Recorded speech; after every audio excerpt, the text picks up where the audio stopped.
নতুন ডিসিপি সাহেব এক্সাম হলে চলে আসে।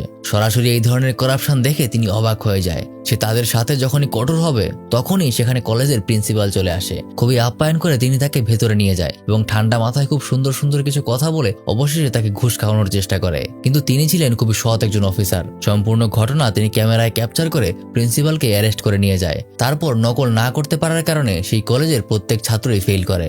কয়েকদিন পর মনোজের বাবা রাম তার সাথে হয়ে যাওয়া অন্যায়ের বিচারের জন্য হাইকোর্টের উদ্দেশ্যে রওনা দেয়। মনোজের মা তার সততা নিয়ে কিছু কথা শোনালেও সে রেগে গিয়ে নিজের ভাঙ্গা ব্রিফকেস নিয়ে বের হয়ে পড়ে। কিন্তু যত যাই হোক, ভারতীয় সংস্কৃতিতে স্ত্রীর জন্য স্বামীর ঊর্ধ্বে আসলে কিছুই ছিল না। সে খাবার নিয়ে পিছু পিছু তার ছুটতে ছুটতে তাকে শেষ বিদায়টা জানিয়ে দেয়। রাতের বেলা মনোজ আর তার ভাই খুব আনন্দ করতে করতে বাসায় ফিরে আসে। তাদের মা তার উপর খুবই রেগে আছে, কারণ তার বাবার বিদায়ের সময় তারা ছিল না। কিন্তু সেখানে তাদের কোনো আফসোস নেই। আসলে তারা নতুন একটা কাজ শুরু করেছে।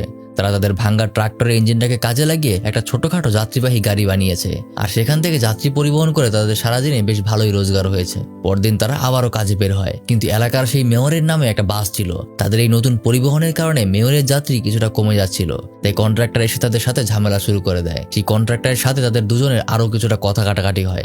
একসময় সে মনোজের বাবার নামে কিছু উল্টাপাল্টা কথা বলতে শুরু করলে মনোজের বড় ভাই ডাইরেক্ট তাকে জুতা পেটা শুরু করে। অবশেষে তাদের সাথে কথায় না পেরে সেই কন্ট্রাক্টর তাদেরকে হুমকি দিয়ে চলে যায়। সেদিন বিকালেই তারা যাত্রী নিয়ে ফিরছিল, হঠাৎ তাদের সামনে পুলিশের গাড়ি তাদেরকে আটকে দেয়, আর পুলিশ তাদের দুই ভাইকে থানায় নিয়ে অন্যায়ভাবে মারতে শুরু করে। এখানেও যখন কনস্টেবল তাদের বাবার নামে বাজে কথা বলে তখনও তারা দুজন তাদেরকে ছাড় দেয় না। মনোজের প্রতিবাদী কথা শুনে কনস্টেবল তাকে বলে, যা কি করবি কর, তোকে ছেড়ে দিলাম। যদি কিছু করতে না পারিস তাহলে তোর ভাইকে আর ফিরে পাবি না। কনস্টেবল ভাবে এই ছোট ছেলেটা শুধু বড় বড় কথাই বলতে পারবে, সে কিছু করতে পারবে না। কিন্তু মনোজের মাথায় একটা বুদ্ধি ছিল। তাদের পরীক্ষার সময় যে অফিসার এসেছিল সে ছিল খুবই সৎ। তার মাথায় চলে আসে সেই অফিসারের কথা। সে সরাসরি সেই ডিসিপি দুষ্যন্তের বাড়িতে চলে যায়।